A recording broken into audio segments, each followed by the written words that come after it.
ফরজ ওয়াজিবগুলো আমার থেকে বাদ না যায়। এই লম্বা জিকির করা লাগবে না, লম্বা বসে পাগড়ি দিয়ে ধ্যান করে মুরাকাবা করা লাগবে না ছাত্রদের। وقد قال رسول الله صلى الله عليه وسلم علمني ربي فأحسن تعليمي وأدبني ربي فأحسن تأديبي أو كما قال النبي عليه الصلاة والسلام। উলামায়ে কেরামকে বলা হয় নায়েবে রাসূল। তালিবে ইলমরা হলেন হবু নায়েবে রাসূল।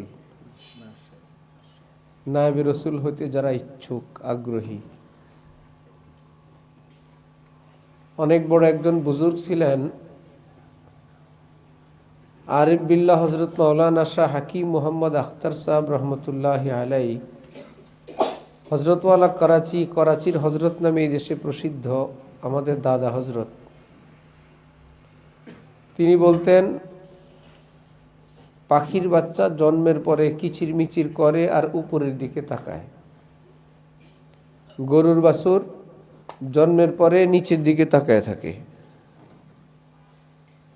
পাখি উপরে তাকায় অর্থ আমি শূন্যে উড়বো, আকাশে উড়বো। গরু নিচের দিকে তাকায় থাকে মানে আমি এই জমিনেই থাকবো। ছোট আম গাছের যখন আম পাতা ছিঁড়বা কিসের ঘ্রাণ আসে? লেবু পাতায় লেবুর ঘ্রাণ। এখনো লেবু আসে নাই, আম আসে নাই, পাতার মধ্যে তার একটা ঘ্রাণ আসে। যেই তালিবে ইলম বড় আলেম হবে, নায়েবে রাসূল হবে, ছোটবেলা থেকেই তার একটা লক্ষণ বোঝা যায়।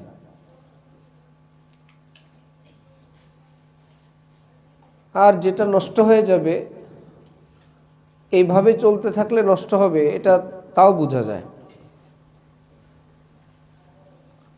তোমরা গ্রামের মানুষ, শহর মিশ্রিত, তোমরা সবই আছে তোমাদের। ঘুড়ি উড়ানো কি দেখছো তোমরা কেউ? ঢাকার মাদ্রাসার ছাত্রদেরকে যদি বলি কে কে ধান ক্ষেত দেখছো, কয়েকজনে হাত উঠায়, বাকিগুলো। গম ক্ষেত দেখছো কে?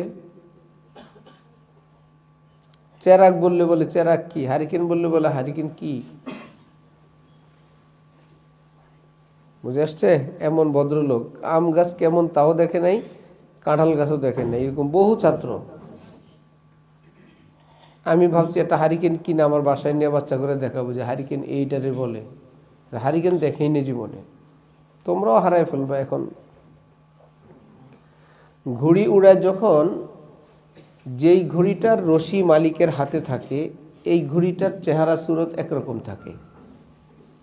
যেই ঘুড়ির রশিটা ছেড়ে যায় সেটার চেহারা সুরত অবস্থাকে আগেরটার মতো না বেশ কম? দেখলে বোঝা যায় না? কি বোঝা যায়? মালিকের থেকে রশি ছিঁড়ে গেছে। হযরতওয়ালা করাচি বলেন, যেই বাচ্চাটার জীবন এরকম আল্লাহর হাতের রশিওয়ালা, এটারে দেখলে বোঝা যায়। যেটা ছিঁড়ে গেছে ওটা দেখলেও বোঝা যায়। কখনো ব্রেনের জোরে, মেধা আছে, মুখস্থ শক্তি আছে, ঠেলাঠুলা করে 1-2 জমাত হেফজ এটা সেটা পড়ে ফেলতে পারে। তখন কেউ কেউ ভাবে আল্লাহ হুজুররা বলল যে যারা গুনাহ করে, পাপ করে, তাদের এলেম আসে না। ওই তো এলেম আসতেছে, তো সে তো পারে, হেফজ পারে, পড়া পারে, এটা এলেম না। এটা হলো কিছু বিদ্যা। এলেম হলো নূরের নাম। প্রকৃত এলেম কাকে বলে? নূরকে বলে। ফাইন্নাল ইলমা নূরুম মিন ইলাহি ওয়া নূরুল্লাহি লা ইউতা লিআসি। আল্লাহ বলতে ভয়ও লাগে। আমরা একসাথে পাগড়ি নিছি, হেফজ। একজন ছিল, কয়েকজন ছিল, কয়েক রকম। দেখো কোথাও একটু কানেকশন, এদিকে তারটার উপরে উপরে ওই যে অ্যাডাপ্টার, ওটা দেখেন।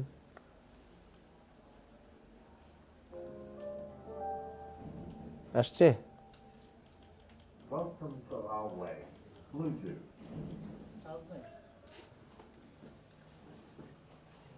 চলো তাছাড়াও যতটুকুন হয়। একত্রে পাগড়ি নিয়ে ছাত্র জমানায় কেউ ছিল যে খেয়ানত করত, কেউ ছিল বিভিন্ন ধরনের ঝামেলা করত। পড়ালেখা করে হাফেজ হয়ে গেছে, পাগড়িও নিছে। পরে কেউ বিদেশ গিয়ে কামলা সামলা হয়ে গেছে। কুমিল্লার থেকে কোন জায়গায় উপকূল গাড়ি চলে, কোনটায়, কুমিল্লা নোয়াখালী, একটা উপকূলের হেল্পার হয়েছে, আর একটা ডাকাইতে সর্দার হয়েছে।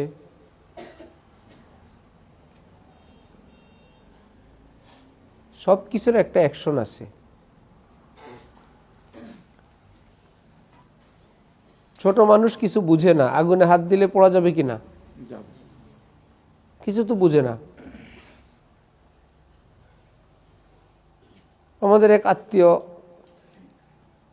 তার ছোট ছেলে কোনো জায়গায় উপরে ছিল, তার হাতের মধ্যে হয়তো বই খাতা শিলানো সুই, শোন বলে, শোন বলে, মোটা সুই, শোন বলো সুই বলো, সুই বড় বড় আছে না, বড় সুইওয়ালা, ওইটা তার হাতে। তো মা বলছে আসো, ছোট মানুষ লাফ দিয়ে মায়ের কোলে আসছে, ওইটা মায়ের চোখের ভিতরে ঢুকে গেছে। একদিন ছিল, বের করতে পারে না। কুমিল্লার থেকে ঢাকা, এই চোখের ভিতরে ড্যাম নেই, এত। এখন কি বলা যাবে ছোট মানুষ বুঝে না, এই জন্য কি এটা ঢুকে নাই, চোখের মধ্যে প্রবেশ করছে কিনা? ছোট মানুষও যদি ভুল করে, ওটার গুনাহ হওয়া না হওয়া পরের ব্যাপার, ক্ষতি যেটা হয়ে যায়, ক্ষতি যা হবার হয়ে যায়। আগুন লাগলে পুড়ে যাবে, ছোট মানুষ এটা ভুল করে আগুন লাগাই দিছে, পুড়ে যাবে। এখন ছোট মানুষ ভাই বুঝে না, ঠিক আছে বুঝে না, কিন্তু ঘটনা ঘটে গেছে। হযরত আব্দুল্লাহ ইবনে আব্বাস রাদিয়াল্লাহু তাআলা আনহুমা, ওনার বয়স যখন 12, এক রিওয়ায়াতে নবীজি দুনিয়া থেকে বিদায় নিয়ে গেলেন। কত বছর? তাহলে এরপরে তো তিনি নবীজির সঙ্গে থাকতে পারেন নাই। নবীজি ইস্তেঞ্জায় গেলেন, এসে দেখেন উনি পানির পাত্র নিয়ে পানি নিয়ে দাঁড়ায় আছেন। কি ব্যাপার, আমি তো বলি নাই। তিনি ভাবছেন নবীজি এখন ইস্তেঞ্জার থেকে আসবেন, তো উজু করতে হবে, উজুর জন্য পানি নিজেই বুদ্ধি করে রাখছেন। দেখলেন ছেলেটা এই খেদমত করলো, নবীজি দোয়া বললেন, আল্লাহুম্মা ফাক্কিহু ফিদ্দীন ওয়া আল্লিমহু তাওয়িল আল কিতাব। আল্লাহ আপনি তাকে আপনার কিতাব বুঝার তৌফিক দান করেন, ফকিহ ফিদ্দীন বানান। আজ পর্যন্ত পুরো পৃথিবীতে রঈসুল মুফাসসিরিন বলতে আব্দুল্লাহ ইবনে আব্বাস। নবীজির দোয়া পেয়ে গেছেন। এই জন্য ছোট ভাইয়েরা, বড়রা যারা আছেন, যে যে হালতে আছেন, সময় নষ্ট না করা, কারোর সঙ্গে দুস্তিও নাই, দুশ্মনীও নাই, খাতিরও নাই, শত্রুতাও নাই। নিজের কাজ, খাতির করতেও সময় লাগে, শত্রুতা করতেও সময় লাগে। হাকিমুল উম্মত হযরত থানভী রহমতুল্লাহি আলাইহি বলেন, ইলম হাসিল করার জন্য একাগ্রতা দরকার। যখন কাপড় চোপড়, খাওয়া পরা, দুস্তি, বন্ধুত্ব, মোবাইল, বাড়ি যাওয়ার নেশা, কারো মোবাইলের নেশা, কারো দুস্তির নেশা, কোন সময় বিকাল হবে, কোন সময় অমুকের সঙ্গে একটু গল্প করবে, কোন সময় ছুটি হবে, অমুকের সঙ্গে একটু কথা বলবে, তার মাথার মধ্যে এটা। তাহলে একাগ্রতা হইল না ইলমের জন্য। কবে আমার বাবা একটা জামা বানিয়ে দিবে, কবে আমি বেশি বেশি টাকা খরচ করব, তার মাথার মধ্যে এক ব্যথা। এই ব্যক্তি আলেম হতে পারে না। জুতা জামার পিছনে যে পড়ে, বরং সে পড়ে কিছু, এবার উঠলেও পড়ে, নাস্তা খাওয়ার আগেও পড়ে, মাথার মধ্যে তার ইলম। সব মিলায় যদি ডেলি 1 ঘন্টা বেশি পড়ে, মাসে কয় ঘন্টা? 30 ঘন্টা। 1 মাসে 30 ঘন্টা, 10 মাসে 300 ঘন্টা, 12 মাসে 360 ঘন্টা, 1 বছরে তার অতিরিক্ত পড়া হয়ে যায়। একদিনে যদি শুধু 1 ঘন্টা বেশি পড়ে, 360 365 ঘন্টা বেশি পড়বে, শুধু 1 ঘন্টা, এই কিতাব যায়, সবাই নাস্তা খেতে বসে আচ্ছা আসছি বিসমিল্লাহ, সবাই গল্প গুজব করে খায়, সে উঠে চলে আসছে। সবাই ইস্তেঞ্জা সিরিয়ালে, সে একটু আগে গিয়ে ইস্তেঞ্জা করে পড়তে বসে গেছে, জোহরের আগে একটু পড়ে ফেলছে, পরে সবাই ঘুমাইতে গেল, আসতেছি 3 বেলা খাওয়ার আগে পরে 10 মিনিট করে 30 মিনিট, ফজরে জোহরে 20-30 মিনিট, কোনো না কোনোভাবে টাইম সেভ করে ফেলছে। তাহলে ডেলি 1 ঘন্টা হলে 30 ঘন্টা, 1 বছরে 365-60 ঘন্টা, সেখান থেকে 300 ঘন্টার থেকে আমি 60-65 বাদ দিলাম, আরও 100 ঘন্টা বাদ দিলাম, 200 ঘন্টা ঈদ চাঁদ বন্ধ বাদ দিয়ে। তো একজন সাথী 200 ঘন্টা বেশি পড়ছে, 200 ঘন্টা যায় নাই, এটা হলো পড়ার টাইম, 200 ঘন্টা বেশি পড়ছে, আরেকজনে 200 ঘন্টা কম পড়ছে। নাম্বার কি সমান হবে না বেশ কম হবে? এলএম সমান না বেশ কম? এটা হলো 1 বছরের খবর। এই বছরে তার এইটুকুন বুঝ হয়ে গেছে, পরের বছর সে এইটা দিয়ে আরো, আর যে কম পড়ছে সে এতটা বুঝে না, বেশি পড়ছে সে এখন বেশি বুঝে, বরকত হয়ে গেছে তার অল্প পড়া এখন বেশি বুঝে। এই জন্য ছোট মাদ্রাসা নাই, বড় নাই, গ্রাম নাই, শহর নাই, সব জায়গায় কোরআনে পাক এক, সব কিতাবে এক, একটু 19-20 মেহনত করে পড়লে আপনি যেখানে পড়বেন সেখানে ভালো আলেম হবেন। মেহনত করে পড়া, আদবের সাথে থাকা, গুনাহ থেকে বেঁচে থাকা, মনে থাকবে ইনশাআল্লাহ। মেহনত করে পড়া কেমন ইনশাআল্লাহ? আদবের সাথে থাকা, ওস্তাদ মুরব্বী মা বাবা সাথী সঙ্গী কিতাব টুল টেবিল মাদ্রাসা এই নিয়ে থাকা। মেহনত করে পড়া, আদবের সাথে থাকা, তাকওয়ার সাথে থাকা। তাকওয়া মানে গুনাহ না করা। হযরত থানবী বলেন, হযরত ওয়ালা করাচি বলেন, ইসলাহে আখলাক, নিজের চরিত্র ঠিক রাখা, নিজের চরিত্র সুন্দর রাখা। ফরজ ওয়াজিবগুলো আমার থেকে বাদ না যায়। এই লম্বা জিকির করা লাগবে না, লম্বা বৈশা পাগড়ি দিয়ে ধ্যান করে মুরাকাবা করা লাগবে না। ছাত্র তো এলিম নিয়ে আছে, তার এর চাইতে বড় ওজিফা কি? আর এই মিজান, এই নাহবি মির, এই তাইসির, এই কাফিয়া, এই যত বড় বড় কেবলা দেখেন, এগুলো দিয়েই, এখান থেকে যদি কিছু মুখস্থ থাকে এটাই পুঁজি। একদম বড় শাইখুল হাদিস, তিনিও বলবেন মুজাফিলাই হামেশা মাজরুর বাসাদ। এটা পড়ছিল কোথায়? দাওরায় না ছোটকালে? এটাই তার পুঁজি। কুল্লু ফাইলিন মরফুন কোথায় পড়ছিল? ইফতায় না নিচে? এটাই পুঁজি, নতুন কোনো পুঁজি নেই। এমন না যে আমি এগুলো তো এখন ছোটকাল, উপরে গেলে অন্য এলেম পড়বো, এটা দিয়েই চলবে। এই সিফাত মৌসুফ মুরাক্কাবে মুফিদ গায়র মুফিদ এজাফি তাওসিফি যা পড়ছেন এটাই পুঁজি। বিল্ডিং যেটা করে রড দিয়ে সিমেন্ট দিয়ে পিলার ফাউন্ডেশন ওয়াল, ওইটাই বিল্ডিং। পরেরগুলো তো প্লাস্টার, ওটা হলো রং, এটা না হইলেও চলে। তাহলে মেহনত করে পড়াশোনা করা, তাকওয়ার সাথে থাকা, আদবের সাথে থাকা, মনে থাকবে ইনশাআল্লাহ। দেখেন এলমে কত বরকত, জিন্দিগিতে কত মজা। আমাদের এক সাথী ছিল, ভাই ধনী, বাবা ধনী, আত্মীয় স্বজন টাকা দেয়, ওই সময় 1,500-2,000 2,200-2,500 টাকা খরচ করে এক মাসে। পড়া নাই লেখা নাই, শুধু খায় ঘুরে লয় আড্ডা মারে।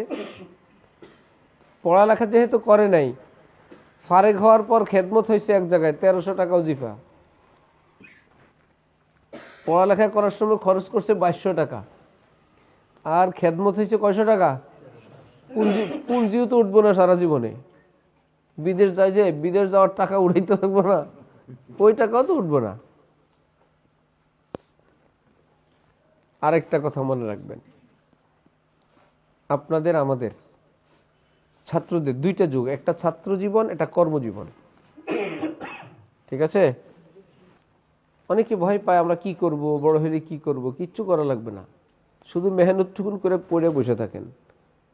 কি করবেন? লোকেরা আপনারা দৌড়বা, হুজুর আপনি মাসে একটা দর্শ করবেন, মাসে একবার আসবেন হুজুর, সপ্তাহে একবার। গ্রাম দেশে পড়ছে মেশকাত পর্যন্ত, এরপরে দেশ বিদেশে গিয়া পড়াশোনা করে ওই মোহাম্মদপুর এক জায়গায় বিল্ডিং ভাড়া নিয়ে বসছেন, মাদ্রাসা করছেন। পরে যাত্রা বাড়ি আসছেন বিল্ডিং ভাড়া নিয়ে, এক হুজুর মোহাম্মদপুর, এরপরে যাত্রাবাড়ি, তারপরে মিরপুর। কিন্তু এমন এলেম ভিতরে বর্তমান তিনি জাতীয় মসজিদের খতিব হযরত মাওলানা আব্দুল মালিক সাহেব। ভিতরে জিনিস আছে, এটা আগুন থাকলে গরম বের হবেই। লোকেরা জেনে ফেলছে, আল্লাহ রে কি মেহনত, কি পড়া, কেউ আটকাতে পারলো না। এই জন্য মেহনত করে পড়েন, কেমন ইনশাআল্লাহ। তাহলে আমাদের জীবনের দুইটা অংশ, একটা ছাত্র জীবন, একটা কি, এর মধ্যে দুইটার যে কোনো একটা আপনি কারো অধীন থাকা লাগবে, সহজ ভাষায় কারো গোলাম থাকা লাগবে, যে কোনো একটাই গোলাম, একটাই আজাদ। যদি সেই গোলামিটা ছাত্র জামানায় পালন করে নেন, ওস্তাদের গোলাম, তাহলে পরবর্তী জীবনে কি গোলাম না আজাদ? স্বাধীন। আপনি না আমি এই মাদ্রাসায় যাব না, না আমি এতদিন পড়াইতে পারবো না, আমি সপ্তাহে 2 দিন আসবো, হুজুর 2 দিন আসলে দয়া, আজাদ। হুজুর আপনি মাসে 1 দিন এসেন, এটা কি গোলাম হইল না আজাদ হইল? হুজুর আপনি একটু একটা লাইন লিখে দেন, আপনি যেদিন তারিখ দিবেন। আরেকটা হলো হুজুর আমাকে অমুক তারিখ আসর উপর বয়ান করা লাগবে, একটা। আরেকটা হলো আপনি যেদিন বলেন, যখন বলেন, জোহর আসর নাই, একরকম হইল। ডিসেম্বরের 15 তারিখ বাদ আসর আপনার বয়ান। আরেকটা হলো জানুয়ারি আর ডিসেম্বরে না, আপনি বছরের কোন দিন যাবেন, কখন যাবেন, বেশ কম আছে। যদি ছাত্র জমানাটা উস্তাদের কথা মতো মেহনত, সব উস্তাদরা চান ভালো হোক, গুনাহ থেকে বেঁচে থাকুক, এক একজনের ভাষায় সেটা বলেন, কথা একটাই। যদি কষ্ট করে আজকে যে কিতাব, কষ্ট করে আরেক সহজ পদ্ধতি হলো কি জানেন, যেদিন যেই পড়াটা থাকবে আমার যুদ্ধ ওই পড়ার সাথেই। এক ব্যক্তি হাতি কান্ধি নিয়ে চলে, কি ছোট জিনিস না বড় জিনিস? এটা কি সম্ভব? হাতি কান্ধে নিয়ে হাঁটা কি সম্ভব? লোকেরা জিজ্ঞেস করলো আপনি হাতি কান্ধে নিলেন কেমনে? বলে হাতিরা জন্ম হওয়ার পর পিচ্ছি ছিল তো, আমি প্রতিদিন ওরে কান্ধে লই, অল্প অল্প একটু বড় হয়, আমিও কালকে পারলে আজকে পারবো না, কালকে পারলে আজকে পারবো না, হইতে হইতে একটা অভ্যাস হয়ে গেছে, আমি হাতি কান্ধে করে হাঁটতে পারি। হঠাৎ কেউ পারবে? তো আমরাও তো হাতি কান্ধে লই, কোরআন শরীফ তো হাতি না, এর চেয়ে তো কয় কোটি হাতির চেয়ে বড়। কেমনে?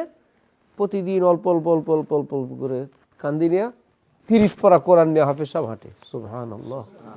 এত বড় বড় কিতাব মুখস্থ করে হাঁটে একদিনে, না অল্প অল্প করে? যে অল্প অল্প করে না, হঠাৎ যদি বলে হাতিটা ল কান্দে, সে মরে যাবে। সে বলবে হ্যাঁ। তো প্রতিদিন যে পৃষ্ঠাটা আমার সামনে থাকবে, এটার সঙ্গে আমার যুদ্ধ, এটার সিফাত, মাখরাজ, তেলাওয়াত, লাহজা, ইয়াদ, একদম বন্দুকের মতন চোখ, পৃথিবীর থেকে বিচ্ছিন্ন। কে কি হইলো, কি ঘটলো, কিসের আওয়াজ হলো, কে রুমে প্রবেশ করলো, এখন আমি পড়তে বসছি 100 ভাগ। আমাদের মতো মানুষ বিজ্ঞানী।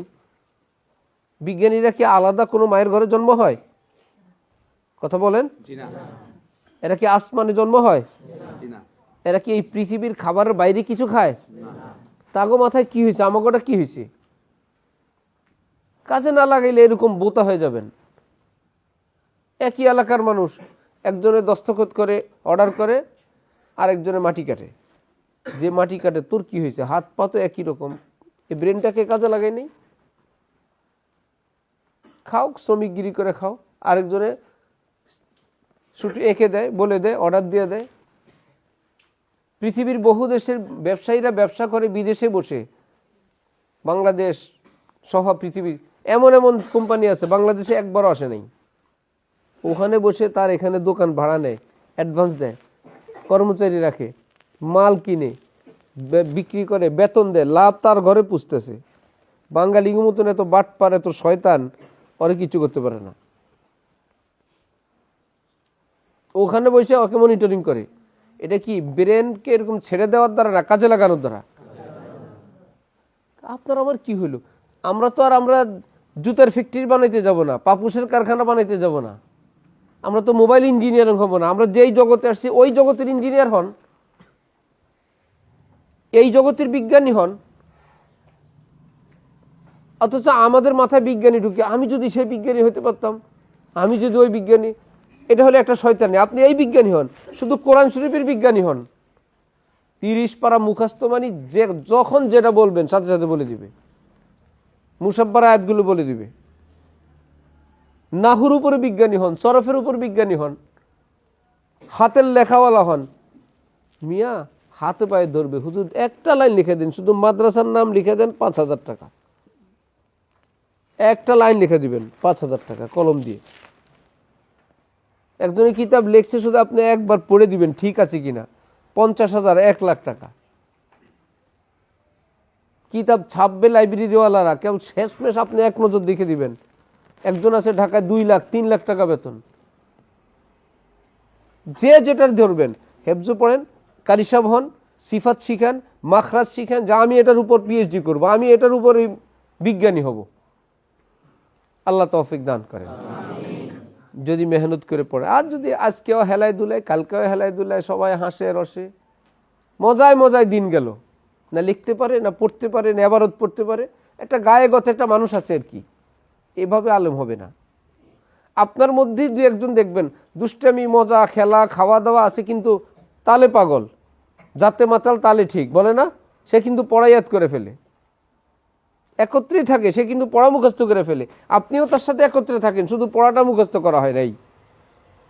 আপনি ভাবতেছেন আপনি আর সে একই, অমুকের সঙ্গে তো আমি সাথী, আমরা এক জামাতে পড়ি, তার সঙ্গে আমার কত খাতির। সে কিন্তু প্রতিদিনের পড়া মুখস্থ করে, আর আপনি করেন না। বছরের শেষ আকাশ পাতাল বেশ কম। যাই হোক, আমি কথা বলছিলাম, এক সময় কি গোলামি, এক সময় আজাদি। এবার মিছিল চলতেছে না, গোলামি না আজাদি। সবাই কি বলছিল? গোলামি গোলামি না আজাদি আজাদি। তো সে আজাদি তো চলতেছে।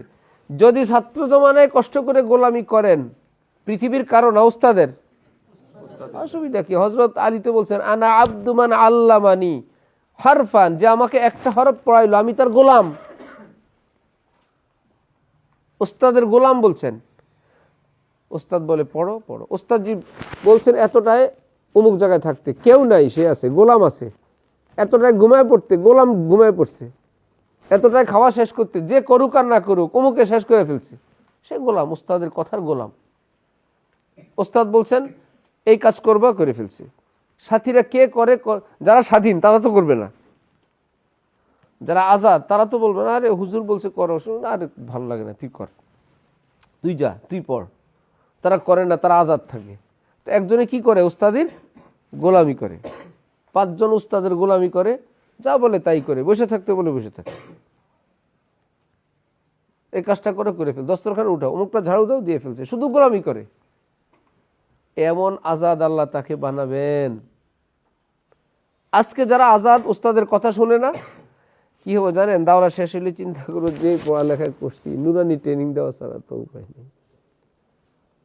দাওরা পর্যন্ত পড়ে একখান নুরানি ট্রেনিং দিয়ে, যদি কোনো মক্তবে চাকরি হইলো তো হইলো, মহিলা মাদ্রাসা হইলো তো হইলো, না হলে চিন্তা করে আসলে মাদ্রাসায় পড়া ঠিক না, কিছু নাই, কি যে করি, 10-20টা বছর পড়লাম।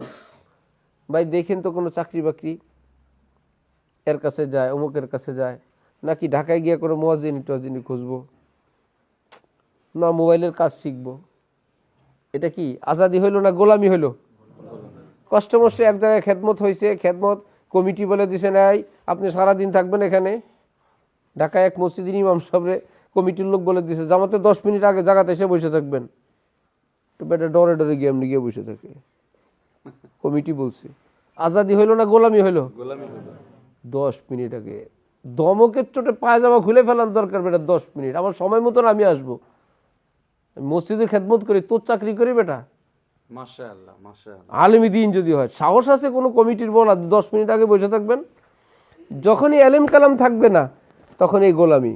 10 মিনিট আগে না, আধা ঘন্টা আগে বসে রাখবে। কমিটি করবে এটা, অমুক করবে এটা, মাদ্রাসার আইন এটা, ধরবে আপনাকে গোলামিতে। আর যদি আপনি আজকে গোলামি ছেড়ে নেন, যা উস্তাদের কথা মানে, পরে গুনাহ থেকে বাঁচে, আজাদ, সম্মান আর সম্মান, বাদশাহী বাদশাহ। আল্লাহ আমাদেরকে, আপনাদেরকে, আমাদের ছাত্রদেরকে, সন্তানদেরকে সেই এলমি আমলি তাকওয়ার বাদশাহী জীবন দান করেন।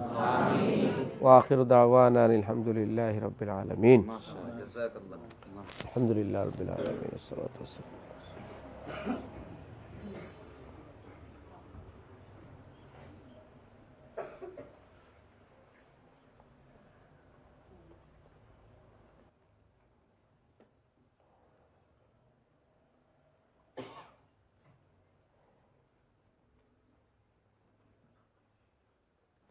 আলহামদুলিল্লাহি রাব্বিল আলামিন।